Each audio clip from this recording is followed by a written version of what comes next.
میں ایک دن اپنے دوست سے کہہ رہا تھا کہ ہم جب چھوٹے تھے اور ابھی آغاز کیا تھا کام کا، تو اس وقت ہم کہتے تھے کہ امیر شہر سے حساب لیں گے پائی پائی کا، غریب شہر کے بچے جوان ہونے دو۔ لیکن غریب شہر کے بچے جوان ہو گئے تو ان کے ہاتھ میں سوشل میڈیا، دشمن نے اچک کے ہمارے ہاتھوں سے ہمارے بچے چھین۔ وہ کبھی آپ نے دیکھا ہے مرغی کو کہ وہ جب کڑک بیٹھتی ہے تو اس کے نیچے انڈے بطخ کے بھی ڈالے جاتے ہیں، اور پھر 21 دن کی مسلسل سینے کی حرارت اور گرمائش پہنچانے کے بعد ان مردہ انڈوں میں آثار حیات نمودار ہونے لگتے۔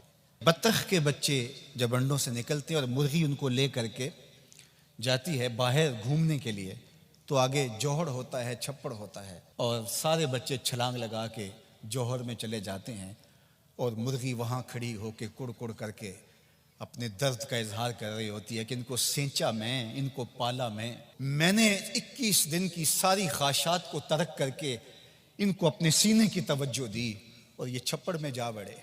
آج ہمارے ساتھ بھی یہی ہوا کہ ہم سوچ رہے تھے کہ یہ نئی نسل اٹھے گی، بنی اسرائیل کی وہ قوم جو قبطیوں کے زیر اثر رہی، اور جب حضرت موسیٰ علیہ السلام نے کہا کہ تم نے عمالقہ سے لڑنے جانا ہے، تو انہوں نے کہا فَاذْهَبْ أَنْتَ وَرَبُّكَ، آپ جائیے، آپ کا رب جائے، ہم تو یہاں بیٹھ کے دیکھیں گے، اگر فتح ہوگی تو ہم آپ کے ساتھ ہوں گے۔ لیکن جب مقام تی میں ان کو قید کر دیا گیا تو پھر آزادی سے پیدا ہونے والے نئے بچے جو وہاں پیدا ہوئے اور جوان ہوئے، انہوں نے پھر عمالقہ سے لڑائی کی۔ ہم جب چھوٹے تھے ہم یہ سوچتے تھے شاید 100 سال تک سامراج کی غلامی رہنے والے لوگ شاید آزاد نہیں ہو پاتے، جو آزاد پاکستان میں سانس لے کے پروان چڑھیں گے تو شاید وہ کھڑے ہوں اور وہ امت کا اثاثہ بن سکیں۔ لیکن مرغیاں پھر دیکھتی رہ گئیں اور یہ بچے چھپڑ میں چلے گئے۔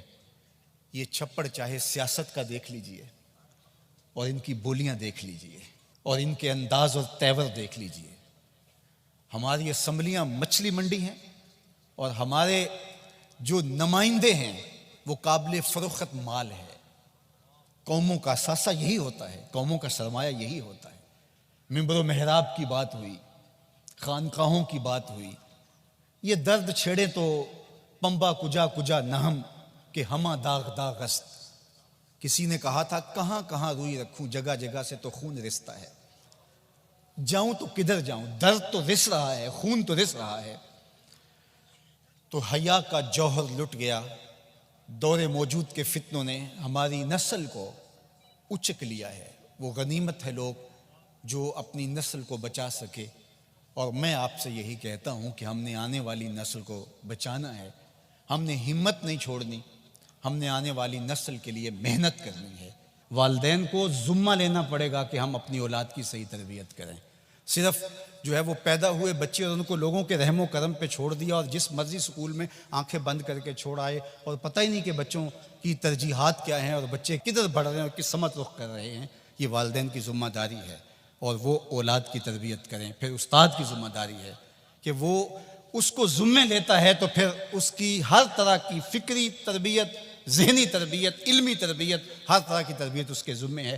اور تیسری ذمہ داری منبر و محراب کی ہے۔ یہ نہیں ہے کہ 8 دن کے بعد یا 1 سال کے بعد ہم نے اجتماع کیا اور خطابت کے جوہر دکھلائے اور لوگوں سے داد و تحسین لی اور واہ واہ کیا، اور اس بات پہ داد لی کہ اتنے لوگ جمع ہوئے تھے، اتنا اجتماع کثیر ہوا تھا۔ یہ داد لینے کی بات نہیں ہے۔